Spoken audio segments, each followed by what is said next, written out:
Alrighty, got another one, and this time using my not new mic, but my better mic that I was too lazy to get out. So, let's see how this goes. Look at those armies.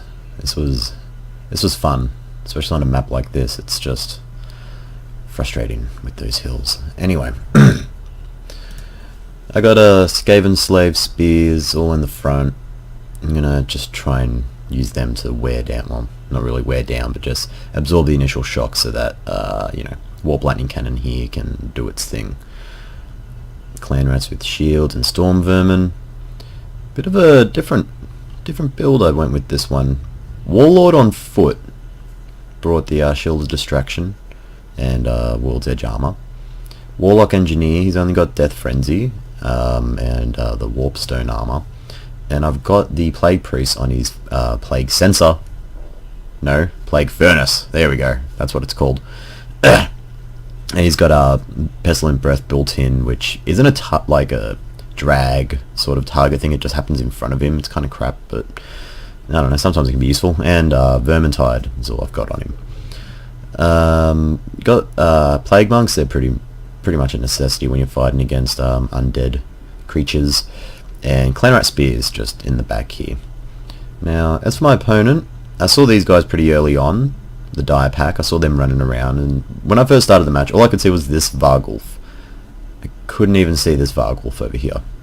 All I could see was this guy. And I'm like, alright, his army's over here somewhere, let's send the slaves in. And I saw these guys running around, and I thought, not good. It's pretty common on this map for people to vanguard down here, or have cavalry down here, and try and just come in, because people usually do what I'm doing right here and just sit up here with pardon me, with artillery.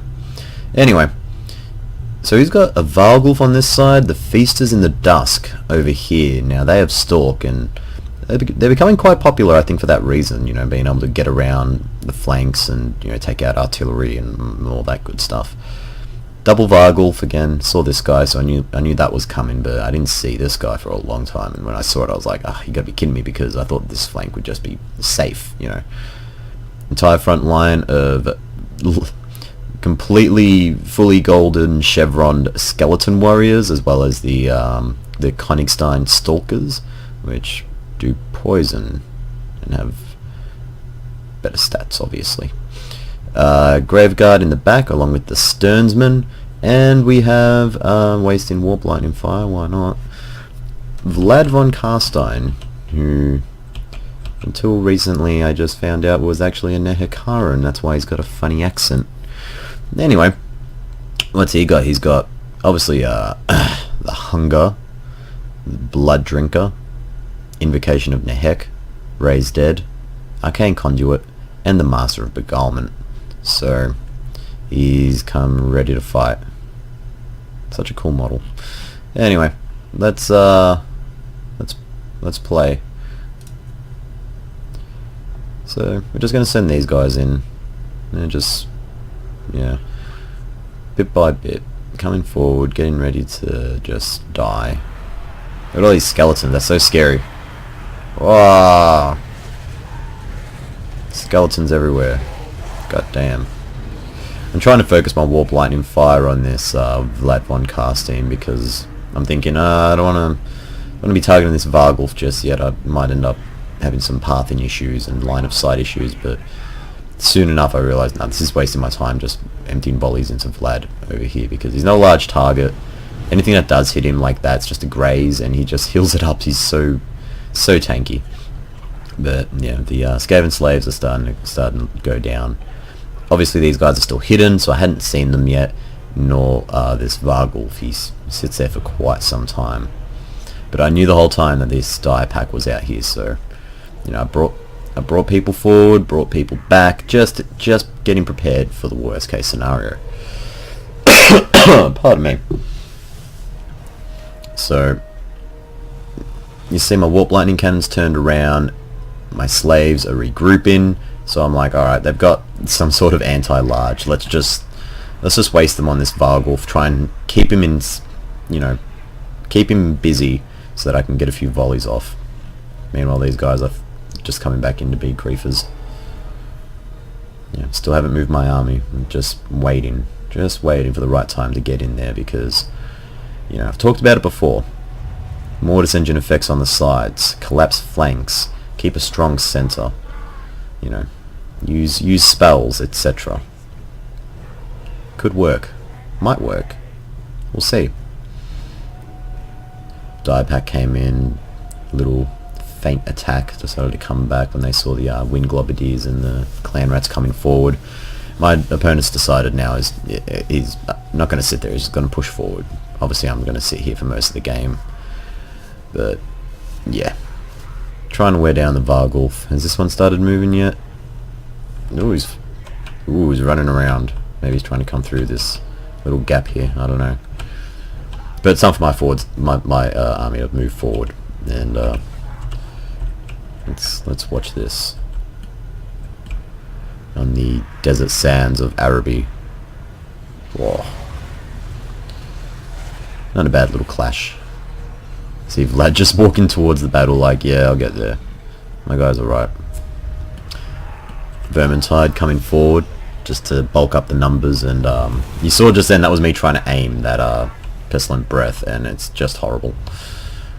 Poison wind globadiers, I got them just sort of trying to work down these sternsmen, but I didn't notice that this die pack had finally moved up and doing what it's meant to do, taking out important units. Although it's anti-large, so you kind of sometimes want to use it for that. But anyway, doing a very good job, and I hadn't noticed for a while. Eventually I'm like, crap, got to bring these guys in, because I saw him coming and then he started coming. I'm like, okay. But you can see all this, that's from the warpstone armor on this side. And once the plague sensor gets in, there you go, wearing down from that plague sensor dealy.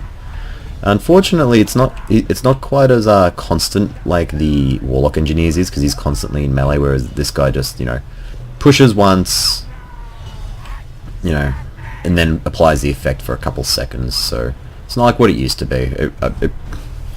You know, I understand him being in melee to make it proc, but you know, like, I don't know. I guess it's too OP, same with the Mortis engine, sort of, when it was, yeah, I don't know. Anyway, my clan rats are holding out against the feasters in the dusk, and the die pack is coming in. I dropped the artillery here, and I thought, you know, this is so low, it's only 35 models, I might be able to take them out with my Skaven slave crew, and that was a silly idea. So I started bringing these guys in to try and help out, but all that did was just leave a big hole for these feasters in the dusk to run in. Look how ugly they are. Especially covered in blood. Ugh. So, you know, it won't be long before this artillery crew is taken care of. These slaves, I love slaves just for this reason. They just run away. No, it's okay. Come back. And they just keep coming back and keep coming back and keep coming back. Yeah, Grave Guardian worn down by billowing death. 40 kills so far. 52 kills over here. Again, like I said, it's more constant effect, so... My Warlord, Verminous Valor and Rally, he's been trying to take the fight to Vlad von Carstein, but the Warlord isn't really known for his dueling properties. You know, he can sit there and he can fight, you know, mid-tier infantry and, you know, do not too bad, but, you know, in a one-on-one with someone like Vlad or anyone, he's gonna suffer. Vargulf is getting taken down by these globadiers. They're launching, you know, as many as they can. There's only 20 of them, lost 16 models there. Skaven slaves running away. But these clan rats are trying to do something about the feasters, which are, you know, they're infantry size. They're not large, so they're not exactly the best answer for feasters in the dusk, but you do what you can.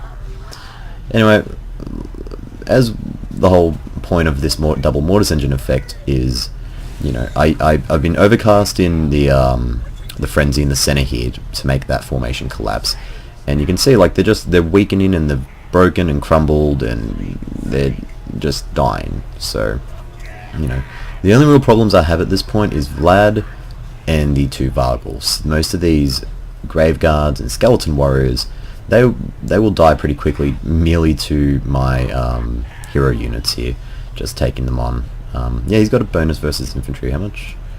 What is it? Let's have a look. Oh, Plague Priest. He has 20 bonus versus infantry, so that's pretty cool.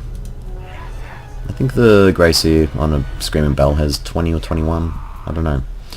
We're just surrounding this Vargul, throwing globes, trying to just poke him to death, and you know he's bleeding out. There's an invocation of Nehek going on him, but I don't think it'll be enough. I think that's the end of him, which is good because it made him waste some magic. You know, he should have been healing this guy up, but you know, live and learn. Clan rats on the periphery. These spears are just dying to these feasters in the dusk. They've eaten so many units. So what do? Send in more Skaven slaves because I don't want them coming anywhere near my front lines because they could cause problems for my storm vermin. Not they'll probably lose to storm vermin, I think, but you know I've got them tied up with Vlad and some of these grave guards and whatnots over here. So you know I don't want to push it. This second Vargulf is coming around and he's starting to lay the hurt on my plague priest. Do they have? No, they don't have any anti-large properties. He just got pushed over. That's hilarious. But I'm trying to get these wind globadiers to get a few volleys in because that's really all I have other than spears to work him down. And these skeleton warriors that have been summoned by the looks of it, they're giving me grief. I don't like that. Vlad von Carstein's going to die any second now with the Vermintide spewing forward.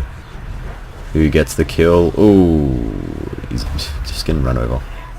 Nope, that's it. Nope, he's still alive. What filthy rat will kill him? Or is it Billowing Death that's going to kill him? Who knows? But, man, poor Vlad. Surrounded by rats, I'm sure this is the last thing he wanted. My plague priest just won't let up. He's just like, no, die, evil thing. Yeah. Big stab in the back from my warlock engineer here. With that. What do they call those? Doom halberds? Something like that. Anyway, that's it for my opponent. Everything's falling to pieces. Skeleton warriors, get out of here. What are you doing? You silly things. Anyway. That was it. That was actually an intense match. Once that second Vargulf came in, I really started doubting what would be happening with me. But you can see, fully kitted out army.